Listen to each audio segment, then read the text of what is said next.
Another shambolic week for the government as the Bibby Stockholm barge that was supposed to house illegal migrants is now unlivable. Yes, you must have heard by now the story since from last night where the illegal migrants who were supposed to be housed on this barge in Dorset have been removed because of bacteria. There's a disease being spread.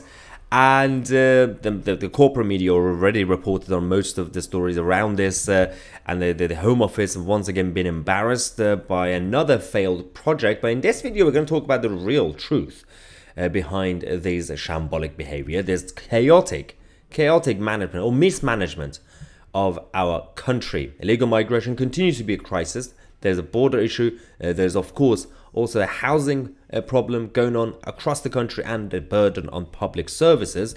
But firstly, we had some reaction from the Home Office. But at the end, I'm going to explain what I think is actually happening, the real problem, the deep issues on this problem. So the Home Office spokesperson said that the health and welfare of those on board of the vessel is our utmost priority. They confirmed that environmental samples from the water system on the Bibby Stockholm have shown levels of Legionella bacteria, which require further investigation. Now, the government department added that the big bacteria samples relate only to the water system on the vessel itself and not fresh water entering the barge. So, you would think that they would have done basic health and safety checks beforehand. Clearly they didn't, right? Now, there is the timeline that's already been published in terms of the bacteria and the Bibby Stockholm. So on the 9th of May, we had the barge arriving in UK waters near Dorset, Portland. 7th of August, we had the first 15 illegal migrants boarding the barge after weeks of delay. Sky News understands that the test results on the water came back the same day. Okay, well, the 10th of August, our lovely bureaucrats advised the Home Office to remove the 6 asylum seekers who arrived on the vessel on Thursday. The Home Office source said that this is when the final test results were received. On the 11th of August, so this is yesterday, the Home Office announced that just to be, safe, all the migrants are now going to be removed from the vessel. All right, okay.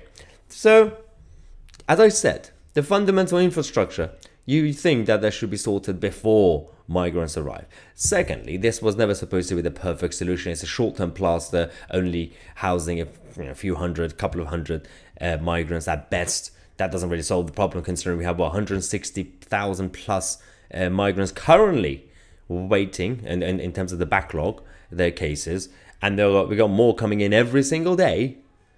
But the Home Office, who takes the responsibility? The Home Secretary. This is the fundamental problem of our country. This is the real truth about why these sort of stuff happens all the time, especially when it comes to things that are linked to the state.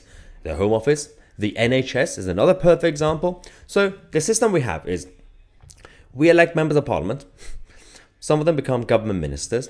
Now, the job of government ministers, the reality of their job is, one, be the face of the department. So they go on TV and justify what the department's doing. And two, every now and then, they have to come up with proactive policy ideas to then tell the department to do. But they get those ideas mostly from their same officials in the department and their advisors. And then they feed it to the other officials in the department. And then the bureaucrats will have to do it, but sometimes they become obstacles.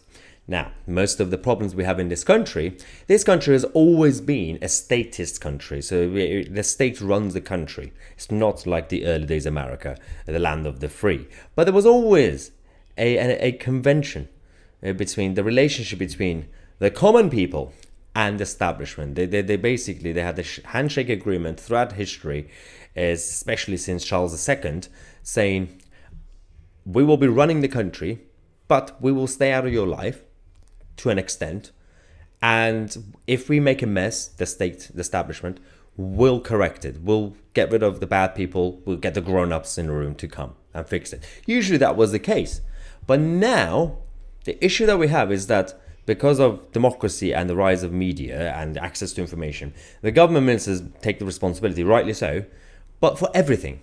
So government bureaucrats, So those civil servants who are running the actual system, whether it's the illegal migration policies or the NHS, they are the ones who either they actually proactively try to block it or make problems, or even if they try to implement the right policies, they make a mess, they make mistakes, or they cause chaos.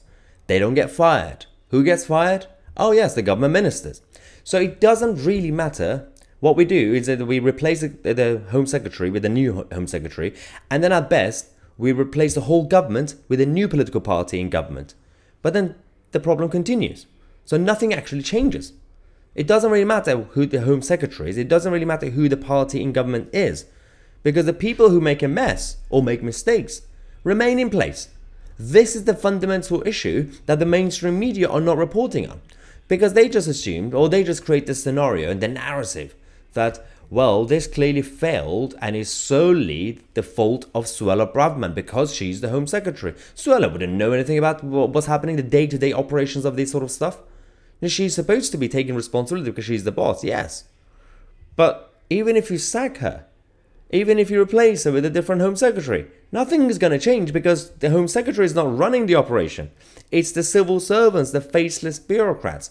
And unless you want to change the system and drain the swamp of the establishment, you're not going to change anything. It doesn't matter what political party is in power. It doesn't matter what government minister is in charge of that department. That's the reality of the situation.